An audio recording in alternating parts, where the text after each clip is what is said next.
Hey everyone, this is Priyanka and welcome back to my channel Priyanka study academy. और आज हम लोग का ये जो क्लास होने वाला है ये हिस्ट्री से रिलेटेड है और इसमें गौतम बुद्ध के बारे में हम लोग पढ़ेंगे और आई होप कि ये क्लास आप लोग के लिए यूज़फुल होंगे। So now let's start the class. बौद्ध धर्म के बारे में संबंधित कुछ तथ्य हैं जिसे हम आज की कक्षा में पढ़ेंगे। बौद्ध धर्म के संस्थापक कौन थे? बौद्ध धर्म के संस्थापक गौतम बुद्ध। गौतम बुद्ध को जो आप लोग जानते ही होंगे वो गौतम बुद्ध थे। गौतम बुद्ध के बारे में हम लोग आज यहाँ काफ़ी ज़्यादा तथ्य पढ़ने वाले हैं।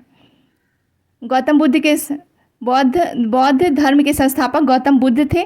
गौतम बुद्ध का जन्म 563 ईसा पूर्व में हुआ था और उनकी मृत्यु 483 ईसा पूर्व में हुई थी। ये आप लोग को याद कर लेना होगा क्योंकि ये प्रश्न बनाकर पूछे जाते हैं। ये बीपीएससी में, बिहार एसएससी में, एसएससी में, सीजीएल में और बीपीएससी टीआरई 4 में इत्यादि में प्रश्न बनाकर पूछे जा सकते हैं। इसलिए आप लोग इस टॉपिक को महत्वपूर्ण समझें और इसे पढ़ें, देखें और याद कर लें। सो फिर चलिए आगे देखते हैं कि एक महत्वपूर्ण धर्म है। बौद्ध धर्म के संस्थापक कौन थे? बौद्ध धर्म के संस्थापक गौतम बुद्ध थे। गौतम बुद्ध का जन्म 563 ईसा पूर्व में हुआ था और इनकी मृत्यु 483 ईसा पूर्व में हुई। और आई होप कि ये आप लोग इसे ज़रूर से ज़रूर याद कर लेंगे क्योंकि इससे संबंधित प्रश्न BPSC, Bihar SSC, BPSC TRE 4 और एसएससी सीजीएल, रेलवे इत्यादि में पूछे जाते हैं। तो हम लोग चलिए आगे बढ़ते हैं। गौतम बुद्ध का जन्म 563 ईसा पूर्व और मृत्यु 483 ईसा पूर्व हुई थी। बुद्ध का जन्म स्थान कहाँ है? भगवान बुद्ध का जन्म स्थान लुम्बिनी में है। लुम्बिनी कहाँ है? जो कि एक नेपाल में है। नेपाल में लुम्बिनी है। बुद्ध का जन्म स्थान लुम्बिनी नेपाल में है। पिता बुद्ध के पिता का नाम, गौतम बुद्ध के पिता का नाम शुद्धोधन। माता का नाम महामाया देवी। गौतम बुद्ध के माता का नाम महामाया देवी और उनकी मौसी या सौतेली माँ जिन्होंने गौतम बुद्ध का पालन पोषण किया था उनका नाम था प्रजापति गौतमी। और पत्नी का नाम गौतम बुद्ध के पत्नी का नाम यशोधरा। पुत्र का नाम राहुल। और ये काफ़ी ज़्यादा महत्वपूर्ण है, इसे आप लोग ज़रूर से ज़रूर याद कर लेंगे। चलिए इसे एक बार और रिवाइज कर लेते हैं। बुद्ध धर्म के संस्थापक गौतम बुद्ध का जन्म 563 ईसा पूर्व, मृत्यु 483 ईसा पूर्व। बुद्ध का जन्म स्थान लुम्बिनी नेपाल।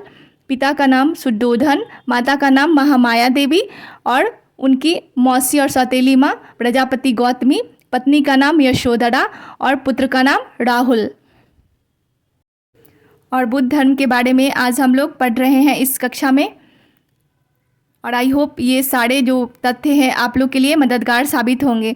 तो आप लोग इसे ज़रूर से ज़रूर देखें, पढ़ें और रिवाइज कर याद कर लें। तो फिर चलिए आगे देखते हैं। सौतेले भाई का नाम देवदत्त। और गौतम बुद्ध किस कुल से आते थे? गौतम बुद्ध जो थे वो शाक्य क्षत्रिय कुल से आते थे। क्षत्रिय कुल के शाक्य गणराज्य से आते थे। प्रिय घोड़ा, गौतम बुद्ध के प्रिय घोड़े का नाम क्या था? ऐसे पूछ सकता है ना प्रश्न बनाकर कि गौतम बुद्ध के प्रिय घोड़े का नाम क्या था? कंथक। सारथी का नाम चन्ना। और अन्य नाम शाक्य मुनि। एशिया का ज्योतिपुंज किसे कहा जाता है? ये प्रश्न तो काफ़ी ज़्यादा बार पूछ चुके हैं एसएससी में, बैंक, रेलवे में और इसमें बीपीएससी में भी पूछ चुका है। इसे पूछने के चांसेस भी और ज़्यादा हैं, इसलिए आप लोग इसे याद कर लें। एशिया का ज्योतिपुंज किसे कहा जाता है? गौतम बुद्ध को कहा जाता है। Light of Asia Gautam Buddha. Buddha धर्म के त्रिरत्न ये प्रश्न बीपीएससी में पूछे जा चुके हैं, इसलिए आप लोग इसे ज़रूर से ज़रूर याद कर लें। बुद्ध धर्म के त्रिरत्न बुद्ध, धम्म और संघ। बुद्ध धर्म के त्रिरत्न बुद्ध, धम्म और संघ। बुद्ध द्वारा प्रतिपादित मार्ग। भगवान बुद्ध ने एक मार्ग को प्रतिपादित किया था और उसे किस नाम से जानते हैं? मध्यम मार्ग को बुद्ध ने प्रतिपादित किया था। अतः उन्होंने मध्यम मार्ग प्रतिपादित किया था कि वीणा की तार को इतना भी ज़्यादा मत कसो कि उसकी जो तार होती है वो टूट जाए या फिर इतना भी ढीला ना छोड़ा जाए जिससे कि संगीत ही ना निकले। यानी इसका मतलब होता है कि कोई भी परिस्थिति में इतना भी ज़्यादा नहीं उस पर टाइट होना चाहिए, ना ही ढीला होना चाहिए, क्योंकि जीवन को मध्यम मार्ग के हिसाब से जीना चाहिए, ना ही ज़्यादा कठोर और ना ही ज़्यादा मुलायम। इसीलिए उनका यही मार्ग जो कहलाता है वो मध्यम मार्ग कहलाता है।